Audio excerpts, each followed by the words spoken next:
Hello folks, Marina K here. How are you? Fine, I hope. So, I kind of wanted to make this video because a lot of you asked me what were some of the things that I went through.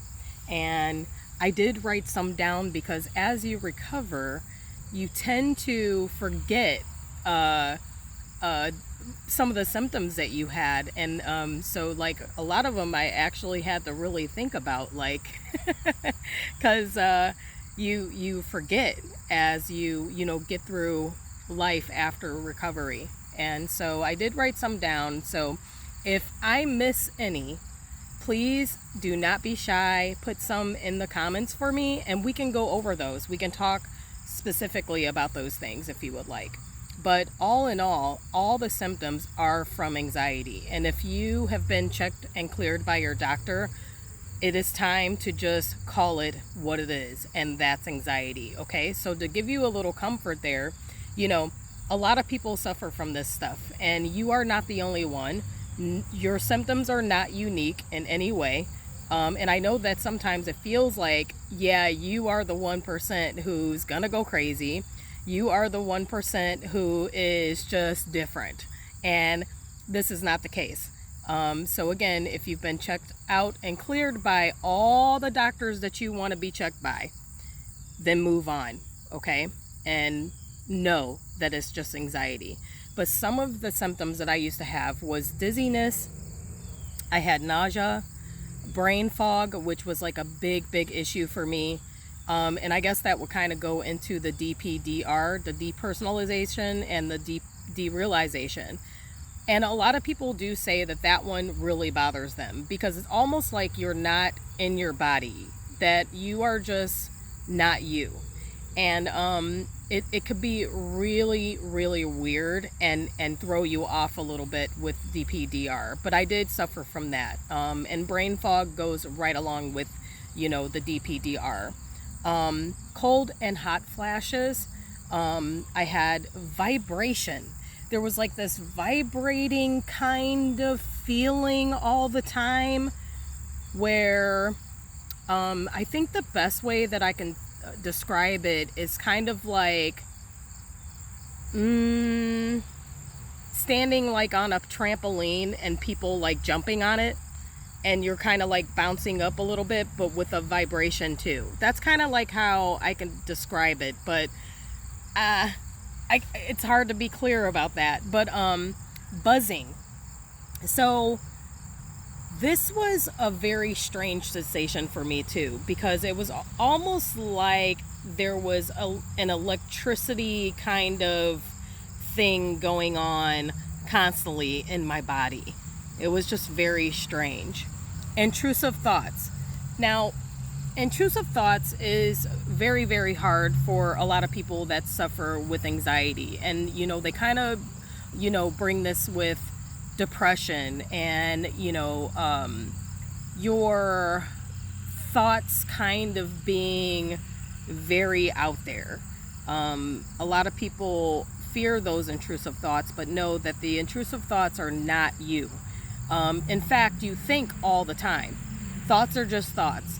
And it's just that when you suffer from anxiety, everything goes inward and you start to like look inward at things and start to notice things more about what's going on with you. So you become very hyper aware of you and your body and what's going on. And most of those things probably were going on in the first place. It's just that because you're suffering with this heightened fight or flight thing all the time, you're more aware of what's going on. Weight loss. I lost about 40 pounds. Okay. And the thing is with weight loss, because not only did I suffer from health anxiety, I suffer from pharmacophobia. Okay. And pharmacophobia is when you're actually afraid to take medication. And some of you probably went to the emergency room with a panic attack, whatever it was, whether it was in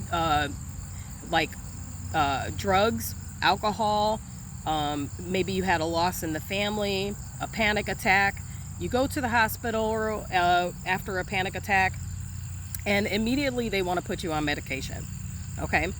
And my thing was, I didn't take medication anyway. So I probably took like a vitamin D supplement and maybe some ibuprofen here and there. I'm not a huge medicine person. So when they wanted to put me on medication, and I was already hypersensitive about the things that were going on in my body, I was like, heck no, I don't want any of that stuff. So I was very fearful of pharmaceutical things like medicine and antidepressant things. So I never took them. I was definitely afraid to take those things because I'm like, I already feel weird. I don't want to be feeling any more weird than what I am. So that's a pharmacophobia is a thing, okay, where you're just afraid to take medicine. But the weight loss, with weight loss, I lost about 40 pounds. And in that weight loss, I lost my hair. And let me explain this a little bit. Now, if you are not eating, this may happen to some of you, where you will lose your hair because you're not getting the proper nutrients that you need to, supply your body. And I literally would not eat for like weeks. And it was very strange. I mean, I would have to literally like force myself to drink broth or something like that. One of my favorite things was like beef jerky because I wasn't afraid of that. But when you have health anxiety, you're afraid of everything.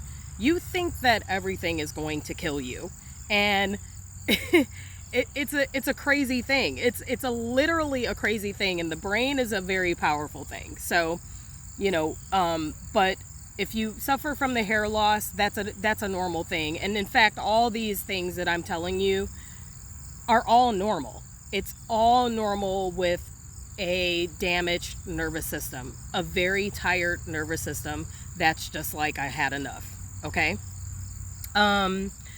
Fear of death. Now, this was a very, very lingering thing for me. Because with health anxiety, and really with most anxiety things, like anxiety situations, when you have a panic attack, you feel like you're going to die. And in all, you're just kind of like, is this how it's going to feel when I die? And sorry if that triggers any of you guys, but I'm giving you the raw of it all, okay? Because the only way to get over this is to kind of face the things that you've been avoiding since you've gotten this anxiety disorder, okay? So, but the fear of death, and which was an everyday thought for me when I was struggling with anxiety. And one of the reasons why, when I go back and I look at it, I lost my cousin out of the blue. And she was young. She was like 40 years old. And she died just out of the blue. And nobody knew why. This was the crazy part, okay? So I associated that with my panic attack. I associated everything that I was going through with the death of my cousin. So that was put together, and I'm like, oh, am I gonna die like she did, just out of the blue? So a lot of these things could trigger your anxiety, folks, okay? It's just about pinpointing what it is and facing it, okay? And coming to grips with it, because we all have to come to grips with the whole death thing, okay? But you are here now, so you live now, and that's what it's about. So if I've forgotten anything, if there's things that you guys could think of, put them down in the comments and we'll talk about them. You can also find me on Snapchat, Marina Kirk on Snapchat. Find me there and we can chat there. And I also upload videos there as well. But these things are very, very strange, folks. And you are not weird. You are very normal. You are not going crazy, okay? You're not going crazy. It's just that your brain has this defense mechanism that it does, especially when it comes to DPDR.